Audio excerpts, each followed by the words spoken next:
আসসালামু আলাইকুম বন্ধুরা। আজকে আমি নিয়ে আসলাম আমের রেসিপি। তোমরা দেখতে থাকো বন্ধুরা, আমি কিভাবে এই আমের রেসিপিটা করি। খুব সুন্দর করি। আমি কিন্তু আমের জেলি তৈরি করে নিয়েছি, একদম সহজ উপায়ে একদম ঝটপট করে তৈরি করে নিয়েছি বন্ধুরা। খুব সুন্দর হয়েছে, কি বলবো, অসাধারণ, একদম কম সময়ের মধ্যে বন্ধুরা খুব সুন্দর করে করে নিয়েছি বন্ধুরা।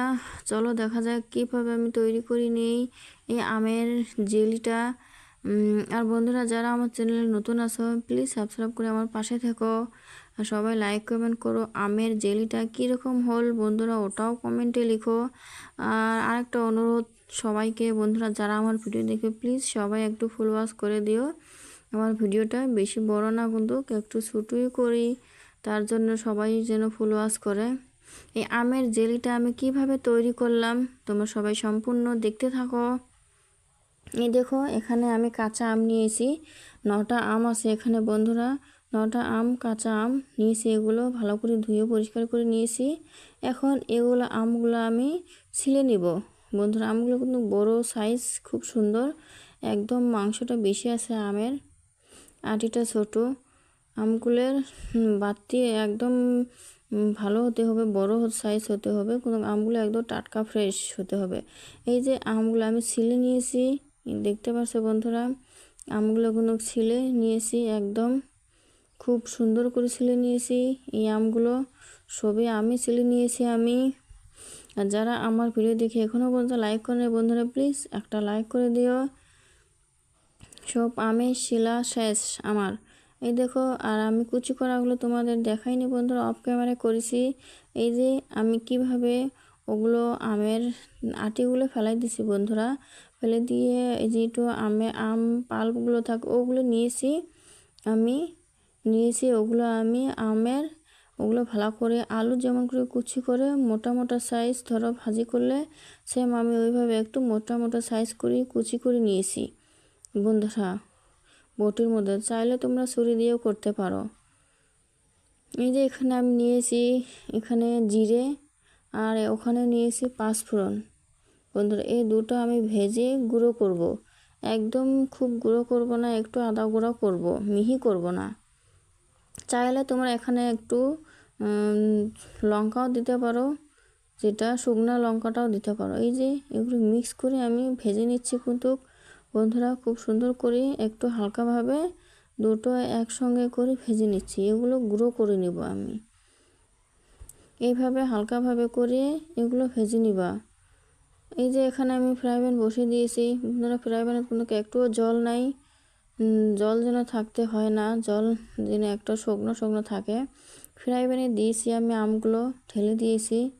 এই যে এখন এখানে আমি বড় সাইজের বাটি দিয়ে 1 বাটি চিনি নিয়েছি বন্ধুরা। এই চিনিটা আমি উপর দিয়ে দিচ্ছি, দেখতে পাচ্ছ। এখন কিন্তু গ্যাসটা আমার বন্ধ আছে, আমি গ্যাসটা চালিয়ে নেই, অফ আছে।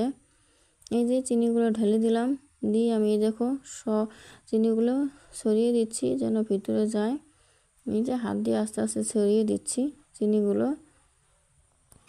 এইভাবে এগুলো যত মিঠা হবে অত ভালো হবে বন্ধুরা। এই যে আমি গ্যাসটা কিন্তু হাই দিয়ে নিই, একটু মিডিয়াম সাইজে দিয়ে চালিয়ে দিয়ে আমি ঢাকনা দিয়ে ঢেকে দিয়েছি, ফ্রাই প্যানের দিয়েছি। এই যে চিনির পানিটা দেখো উঠে গেছে বন্ধুরা, তোমরা দেখতে পারছো চিনিটা জল যে থাকে এটা কিন্তু উঠে গেছে, এখানে কোনো জল ব্যবহার করবে না।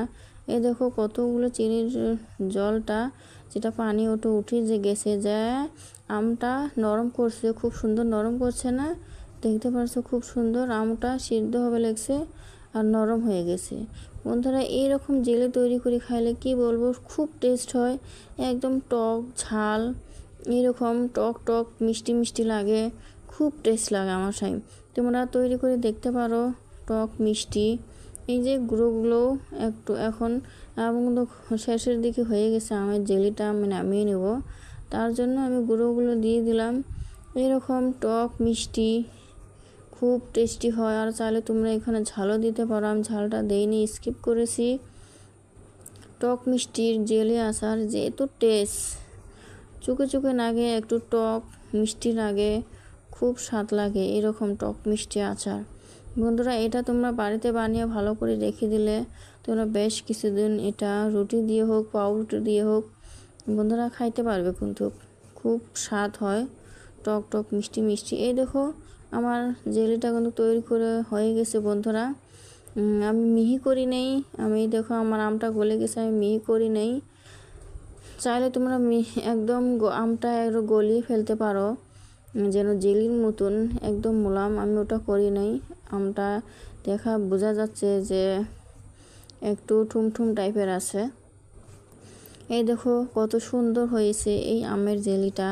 এইভাবে তোমরা ঘরেতে বসে ট্রাই করে দেখতে পারো, বাড়িতে কিনে আনতে আর হবে না।